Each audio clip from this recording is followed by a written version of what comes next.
Bismillahirrahmanirrahim. Assalamualaikum warahmatullahi wabarakatuh. Bagaimana kabar sahabat guru dari berbagai Indonesia? Hari ini kita akan membagikan informasi mengenai rincian kebutuhan pegawai ASN di tahun 2024. Bagaimana alokasi rincian ini dalam kebutuhannya, dan apa saja kebijakan-kebijakan dalam pemerintah khususnya dalam rekrutmen CASN dan P3K 2024. Simak videonya sampai selesai. Jangan lupa dibagikan jika bermanfaat.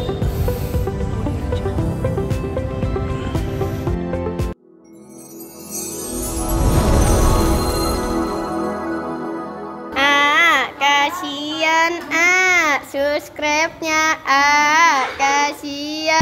Kebutuhan ASN dan P3K di tahun 2024, di dalam panduannya beberapa hal, diantaranya yaitu bagaimana nanti pegawai ASN di tahun 2024 dalam penyusunan rincian kebutuhan ini, sebagaimana dalam keterangan Kemenpan RB. Nanti penyusunan rincian kebutuhan pegawai ini diantaranya melalui beberapa unit penempatan, dan juga nanti ada kualifikasi pendidikan. Diantaranya melalui kualifikasi pendidikan ada beberapa aspek yang harus diketahui. Yang pertama itu merujuk ketentuan peraturan perundang-undangan yang mengatur tentang jabatan fungsional dan JP. Yang kedua, merujuk pada rekomendasi kualifikasi pendidikan yang disampaikan oleh instansi JP kepada BKN yang akan dituangkan dalam CASN. Nantinya CASN ini melakukan atau mendatang dari tiap-tiap daerah dalam sistem CASN berapa kebutuhan pegawai ASN di tahun 2024 ini. Yang ketiga, merujuk pada instansi pemerintah dalam mengusulkan kualifikasi pendidikan yang mengacu pada rekomendasi kualifikasi pendidikan pada CASN BKN. Yang keempat, Menteri dapat menyesuaikan dan menetapkan kualifikasi pendidikan sesuai dengan ketentuan peraturan perundang-undangan yang dimana yang mengatur tentang kebutuhan ASN di tahun ini. Nantinya di tahun ini beberapa atau bahkan unit penempatan ini yang sangat terpenting, diantaranya yaitu unit penempatan. Unit penempatan ini pada layanan elektronik CASN. Nah, di tahun ini CASN BKN ini nantinya jika lulus menjadi ASN di pegawai di tahun 2024 ini, nanti unit penempatannya itu langsung muncul di CASN BKN. Unit penempatan pegawaian ASN hanya pada satuan kerja instansi pemerintah, lembaga non-struktural, layanan umum, badan layanan umum daerah, atau lembaga penyiaran publik.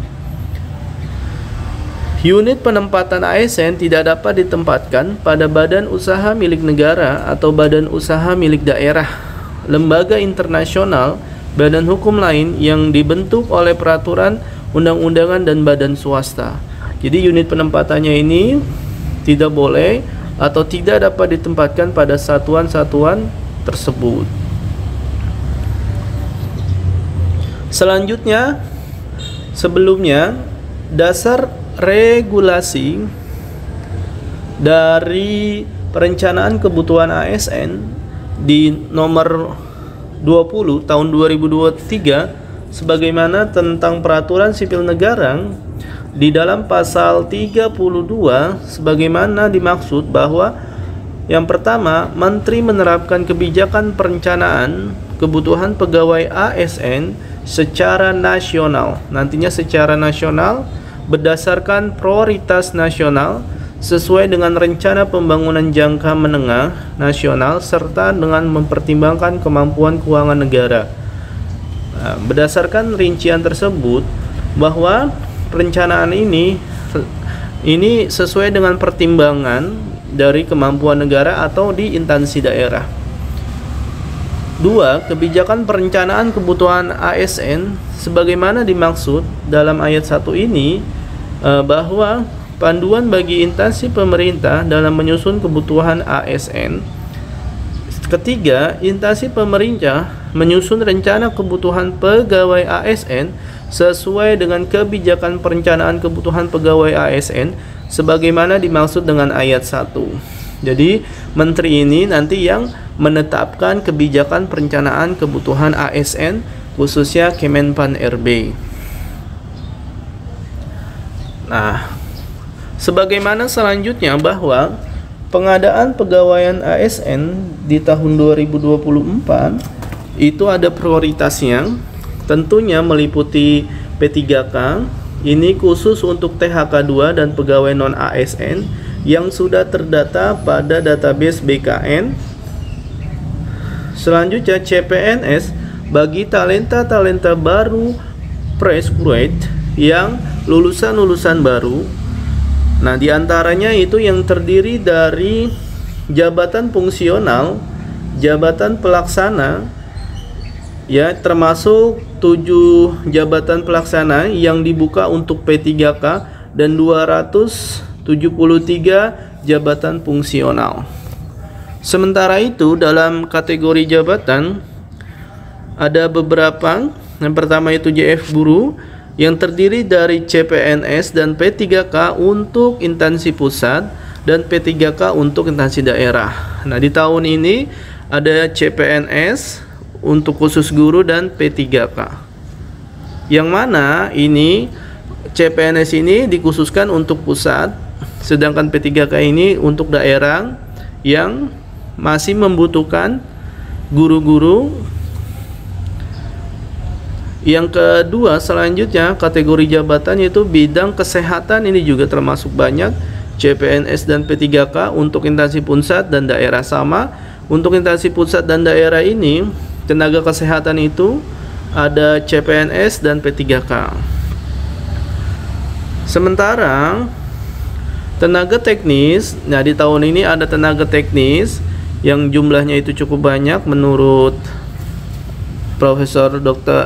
Nunuk Suryani, disampaikan juga dalam live-nya bahwa CPNS dan P3K untuk instansi pusat dan daerah, beberapa instansi pemerintah wajib mengusulkan jabatan pendukung penguat peran atau AKPIP.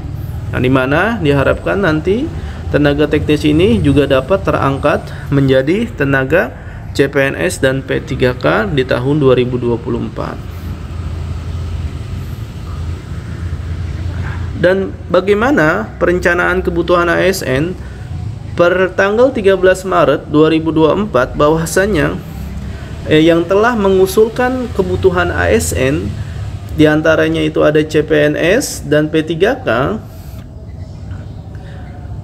Pusat ini sudah hampir 88%, yang artinya kebutuhannya ini cukup banyak, sudah melakukan pengisian atau perencanaan berdasarkan si ASN tadi, dan juga presentasinya rata-rata kunci validasi instansi di pemerintah pusat sudah 88%. Sedangkan di daerah ini yang sudah melakukan presentasi rata-rata kunci validasi instansi pemerintah daerah itu sebesar 80% per tanggal 13 Maret 2024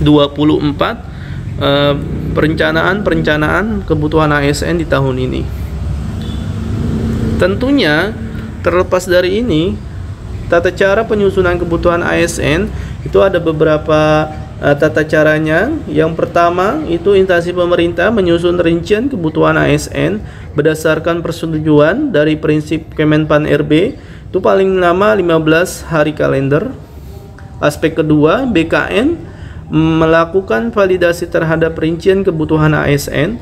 BKN selanjutnya nanti menyampaikan praktek hasil validasi dalam bentuk praktek sebagai pertimbangan Menteri Pan-RB dalam penetapan rincian kebutuhan ASN, Menteri Pan-RB menerapkan rincian pegawai ASN nanti di tahap keempat. Nah, kemudian yang kelima, PPK ini mengumumkan lowongan kebutuhan berdasarkan rincian kebutuhan yang ditetapkan oleh Menteri.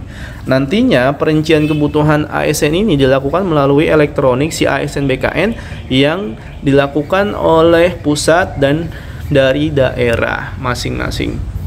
Kita berharap tentunya dari berbagai penyusunan rincian kebutuhan ASN ini berharap penuh bahwa nanti dalam pengangkatan atau seleksi ujian ASN P3K baik itu CPNS di tahun 2024 berjalan dengan baik dan juga tentunya sesuai dengan harapan kita. Demikian kami akhiri. Terima kasih. Wassalamualaikum warahmatullahi wabarakatuh.